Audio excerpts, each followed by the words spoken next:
All right, Mike, this is day 2. So first up for your pair, you have Spider-Man push-ups and contralateral step-ups. So the Spider-Man push-ups are written as 8. So that's, you're gonna start at 8 total and hopefully work your way up to 8 per side over the course of the next month.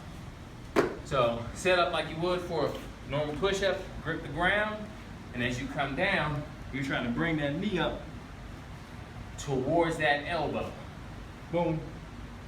If you can touch, great. If you can't, that's okay. It has more to do with having a short torso, and that's why I can touch. Boom.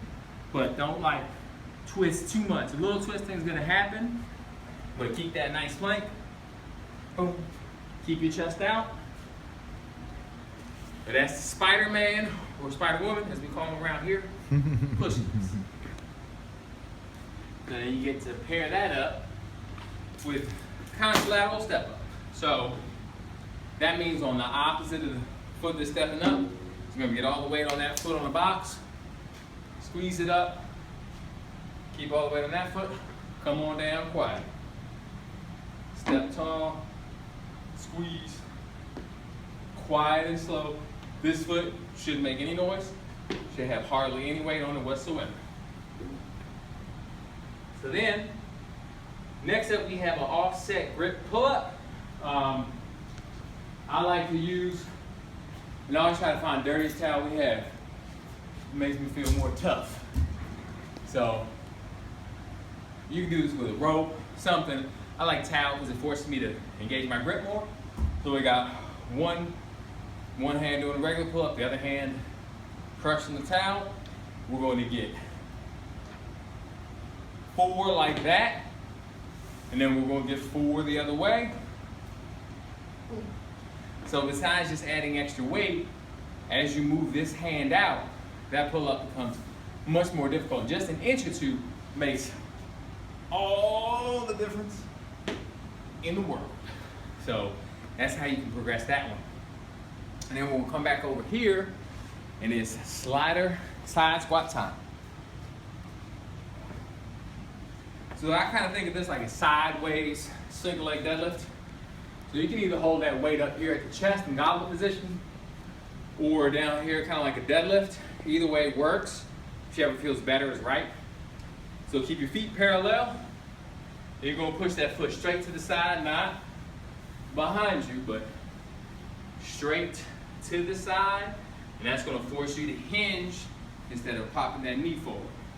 So either up or down, boom. All my weight is on this leg.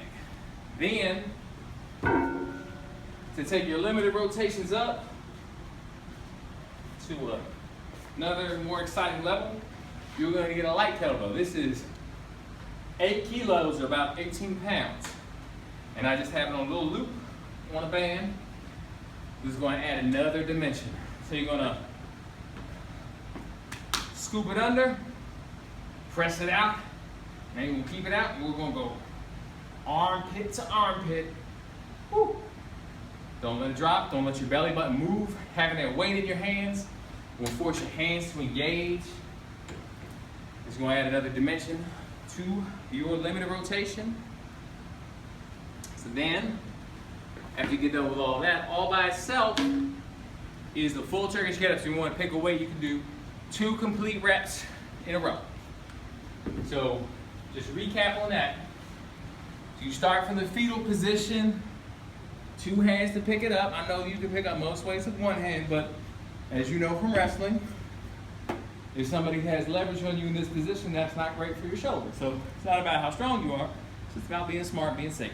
2 hands on the kettlebell, pack that shoulder away from your face. One of the most important rules is don't take your eye off the kettlebell. There's a weight over your face, you want to know where it is. So this heel is going to help you drive up to that elbow. So not here, but here. Push up to the hand, but again, no slumping. Be as tall as you can and engage that bottom arm. Bridge it up, keep your eye on the kettlebell. Boom, put that knee down. So you're going to have kind of like a triangle between your hand, your foot, and your other foot. Boom, then you're up to like you're doing a split squat. Now you can take your eyes off the kettlebell. But long as your hands on the floor. Gotta look at it. Boom. All the way up. And then you're just reversing this down to the knee.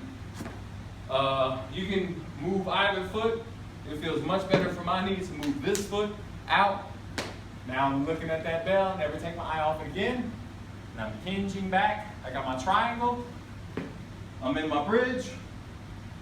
Down, down, down. Nice and slow. So that's going to be 2 in a row. It takes a long time. This is going to be a relatively lightweight. So now, whoo, that's hard. Now your finisher is going to be, we'll work on your kettlebell snatch. So we're going to get a relatively lightweight. We're looking for a 10. So single arm swing, you are projecting the force forward. All right, pop. The difference between a kettlebell swing and a snatch is it's the exact same movement. Now, except for me going forward, I'm going up. So it's not like the American swing. The American swing is this big arc where that kettlebell wants to go that way, and you have your shoulders, your neck, and your lower back to break you. I think that's a terrible idea personally. So this is up. So from a good, powerful single arm swing, so I like to work through the high pull, which is you're just gonna float it right at the, basically right here at about your temple. And just when you're there, all you have left to do is punch your hand up. I like to think like trying to spear a fish with your hand, like pop, straight through. So up and pop, spear your hand up. And then depending on your comfort level, you can bring it down and then throw it at your crotch and then start that again. Pop. Or you're just trying to find the shortest distance between your thumb and your crotch to start that next rep. So at the crotch, and pop. At the crotch, pop. So you're not like, whoa, dropping it down to the floor. So to the crotch, get out of the way, pop, and punch. At the crotch. So that snatch, I want you to use a lighter weight. I don't want you to just rest whenever you need to for that. Just make sure there's not people or glass in the direct line of fire from that kettlebell. It doesn't happen often, but every once in a while, you know, people let go of that kettlebell. So there you go, that's day 2.